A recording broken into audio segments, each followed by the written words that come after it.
Good morning, guys. Good morning, students. Myself Deepak Verma, Assistant Professor ABST Government College निबा हेडा।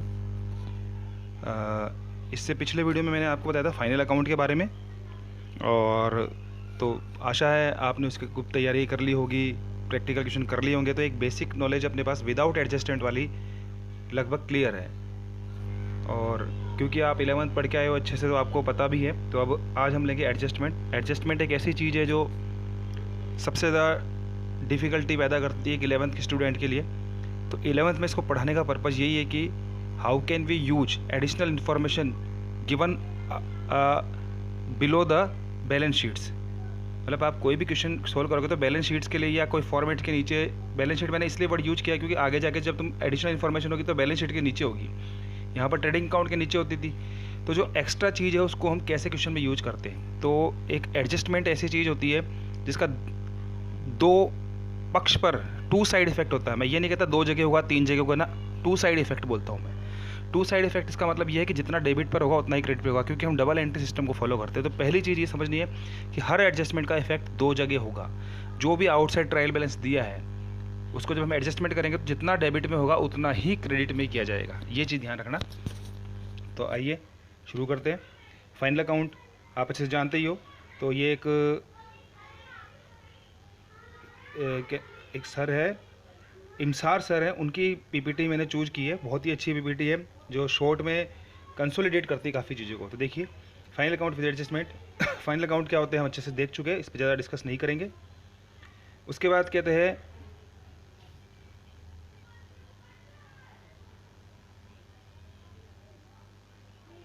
एक minute, PPT change, yes. उसके बाद देखिए आप, ये कंपोजिशन ऑफ फाइनल अकाउंट में मैंने आपको बताया मैन्युफैक्चरिंग अकाउंट हो गया था, ट्रेडिंग अकाउंट हो गया था, प्रॉफिट एंड लॉस अकाउंट हो गया था, और बैलेंस शीट्स भी हो चुकी थी। अब वास्तव में ये आज यहाँ से शुरू होता है कि meaning of adjustment. What is the meaning of the adjustment. देखिए, बहुत सी चीज़ें ऐसी होती है कि आप भूल गए हो, वो अलग बात है, लेकिन एडजस्टमेंट करना क्यों जरूरी है? क्योंकि ऐसा संभव ही नहीं है कि 31 मार्च को सारा मैटर क्लियर हो जाए। जिस दिन मैं फाइनल अकाउंट बना रहा हूँ, क्या उस दिन आपका सारा मैटर, लेन देन, बकाया, सब चीज़ें होगी, खत्म हो गया, कुछ नहीं होगा? जैसे एक एग्जांपल देके दिखाऊँ मैं, हम अपने एम्प्लॉय को सैलरी 7 तारीख को देते हैं। एडजस्टमेंट रहने का कारण बता रहा हूँ मैं, जैसे एक छोटे से एग्जांपल समझेगी। एडजस्टमेंट की रिक्वायरमेंट क्यों है? अगर मैं एडजस्टमेंट नहीं करूँ तो सैलरी जिस दिन पे ऐड करूँगा उस दिन एंट्री करूँगा salary account debit to cash. उस दिन वो मेरे सैलरी अकाउंट डेबिट होगा और कैश अकाउंट उतने रुपये से मेरा कम बोलेगा। लेकिन जब मैंने सैलरी पे ऐड ही नहीं की, 31 मार्च की बात करें अपन, और मेरा ऐसा ट्रेडिशनल रूल है हमारा कि हम 7 तारीख को पेमेंट करते हैं अपने एम्प्लॉय को, 7 दिन बाद। तो 7 अप्रैल को होगी, तो 31 मार्च को एंट्री नहीं, तो बुक्स में आई नहीं।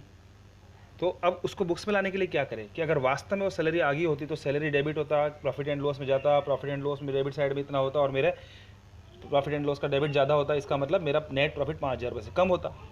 और ऐसा करने से क्या होता, मेरे पास मेरी कैश कम हो जाती, असेट्स कम हो जाती। अब क्योंकि ये शामिल नहीं हुआ तो मेरी असेट्स ऑलरेडी शो कर रही है उतने रुपये से ज़्यादा, और बैलेंस शीट में गया नहीं। तो अब एक काम करते, एक थोड़ी देर समझ गए कि प्रॉफिट कुछ ऐसा करे कि प्रॉफिट एंड लॉस से 5,000 प्रॉफिट कम हो जाए। एडजस्टमेंट सही करने का तरीका यही है। और क्योंकि ये 5,000 रुपये मेरे जो असेट्स में बोल रहे हैं, ये मेरे लाइबिलिटी किसी को चुकाने हैं, तो उतनी लाइबिलिटी मेरे को उसके, अगर मैं लाइबिलिटी साइड में कर दूँ तो मेरा बैलेंस सेट हो गया ना। तो ये इसका है। तो देखिए, those transaction which related to the accounting periods for which financial statements are being prepared but are not included in the trial balance because these transactions have not yet been recorded in the books of accounts are called adjustment। क्या मतलब वे transaction जो इसी साल की है, होनी भी चाहिए थी, लेकिन ट्रायल बैलेंस हमने बुक्स में एंट्री नहीं की, क्योंकि कर नहीं सकते जब तक हुई नहीं उससे पहले। तो जो बुक्स में ही नहीं आई वो, तो ट्रायल बैलेंस में बुक्स में नहीं जुड़ी तो उसके बैलेंस भी नहीं जुड़ा है, और बैलेंस में भी नहीं जुड़ पाया तो इसका मतलब ट्रायल बैलेंस के अंदर उसका बैलेंस नहीं आ पाया है। तो जो ऐसे ट्रांजैक्शन है जो होने चाहिए थे और बुक्स में और नहीं हो पाए, ट्रायल बैलेंस में नहीं आ पाए, तो वही सारे एडजस्टमेंट कहलाएंगे। In addition to it is those transaction which have been recorded in the books of accounts but they are not related to the accounting periods for which the accounts are being prepared are also called adjustment. अब इसको एक दूसरे other way में कह दो कि बहुत सारे ऐसे transactions those are not related from the current year, sorry those are not related from current years but included in the books. ऐसी कुछ ट्रांजैक्शन जो इस साल संबंधित नहीं लेकिन बुक्स के अंदर शामिल होगी। तो जो फाइनल अकाउंट बना रहे तो जैसे trading account for the year ending, for the period ending, from so to so, जैसे फ्लोट पीरियड 31 मार्च 2000 एक्सपाइट जो भी है 31 मार्च, तो 1 अप्रैल से 31 मार्च के बीच की। अब कोई ट्रांजेक्शन जो भी ट्रांजेक्शन आनी चाहिए वो 1 अप्रैल से 31 मार्च की होनी चाहिए। ऊपर वाले डेफिनेशन की बात करूँ तो इसका वो ये कहता है कि ऊपर वाले डेफिनेशन ये कहते हैं कि अभी बहुत सारी ऐसे जो इस 31 मार्च तक की नहीं उसे शामिल करना चाहिए। नीचे वाले डेफिनेशन ये कह रही है कि नहीं कुछ इसमें ऐसी आगे जो इस 31 मार्च की है नहीं, अगले की है या पिछले की है, ठीक है ना, तो वो चीज़ें भी एडजस्टमेंट होगी। देखिए आगे क्या कहता है। तो एक बहुत सारे हैं जिसको अपन डिटेल में देखेंगे। एडजस्टमेंट की कोई सीमा नहीं है, लेकिन हाँ शॉर्ट में क्या मतलब मोटे मोटे तौर पर जो आते हैं उसको हम लेंगे। एडजस्टमेंट की कोई, मैं फिर कह रहा हूँ, एडजस्टमेंट की कोई सीमा नहीं है। कब कोई नया आ जाए, जैसे अगर मैं कह दूँ आउटस्टैंडिंग एक्सपेंसेज, तो आउटस्टैंडिंग एक्सपेंस का मतलब सैलरी नहीं है, रेंट भी हो सकता है, सैलरी भी हो सकती है, या वेजेज भी हो सकता है, या और भी बहुत कुछ से एक्सपेंसेस के नाम से होते हैं, तो वो चीज़ें होती है। तो मोटे मोटे तौर पर देखते हैं हम।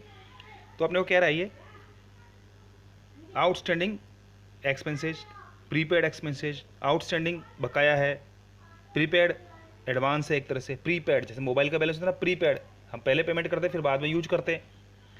एक्रूड, एक्रूड का मतलब भी बकाया होता है। देखिए आउटस्टैंडिंग और accrued, what is the difference between outstanding and accrued. जैसे होता है ना रिच्ड एंड अराइव्ड, दोनों का मतलब पहुंचना होता है, लेकिन एक आने से संबंधित है, एक जाने वाले संबंधित से। भाई अगर मैं कहीं आया या कहीं गया तो दोनों के लिए रिच्ड और अराइव्ड का अलग होता है। वैसे ही आउटस्टैंडिंग एक्रूड है, पर ऐसा कंपलसरी नहीं है, आप एक्रूड भी लिख सकते हो, दोनों का मतलब बकाया है। सामान्यतः अगर हम देखा जाए generally outstanding use with expenses and accrued use with income. पर कई बार क्वेश्चन में कंफ्यूज करने के लिए वो एक्रूड एक्सपेंसेज कर देगा, फिर बच्चे सोचते हैं एक्रूड तो इनकम की होती है, तो वो थोड़ा कॉमन सेंस रखना पड़ेगा। एक्सपेंसेज है तो फिर वो एक्रूड भी आउटस्टैंडिंग वाला ही होगा, मतलब एक्सपेंसेज है वो। Income received in advance, closing stock, depreciation, interest on capital, interest on drawings, bad debts to be written off, मतलब बैड डेब्ट्स जो रिटर्न ऑफ करने चाहिए। मतलब सपोज करो 5000 रुपीज़ फैम included in debtors, but due to his insolvency, अब मुझे मालूम है इंसॉल्वेंट हो गया लेकिन वो उससे वसूल नहीं हो सकता, नॉट रिकवर इन फ्यूचर्स, ऐसी स्थिति है, या मेरे को कह रहा हूँ कि शामिल होने से फ्यूचर होने की संभावना ही नहीं है, फिर भी हमने जबरदस्ती कर रखा है, तो हटा दो उसे। तो वो बैड डेब्ट्स उसको हम एंट्री नहीं है इसलिए हम शामिल करेंगे। प्रोविजन फॉर बैड डेब्ट्स, इस पर डिटेल से चर्चा करेंगे, सबसे टिपिकल होता है वैसे देखा जाए तो। Provision for doubtful discount on debtors, ये भी उसी का भाई है लेकिन उससे थोड़ा ईजी होता है। Goods withdraw from domestic use या goods use for personal use, एक ही बात होती है। अब इसमें वो सर्च होती है, ओपनिंग स्टॉक ये अलग है, और गुड्स यूज्ड इन बिजनेस, मतलब जनरली इसके लिए वर्ड यूज़ करते हैं goods use for other than sales, तो वो चीज़ थोड़ी यहाँ पर हम देख लेंगे। तो मोटे मोटे तौर पे थ्योरेटिकल कंसेप्ट हमने लेने की कोशिश की है। तो पहले वीडियो में इतना ही, उसके बाद फिर हम देखेंगे इसके एक एक करके पर्टिकुलर एक एक पॉइंट को, दो दो तीन तीन पॉइंट को हम जितना भी होगा उसको धीरे धीरे करके पढ़ेंगे। तो वीडियो देखने के लिए धन्यवाद, थैंक यू वेरी मच।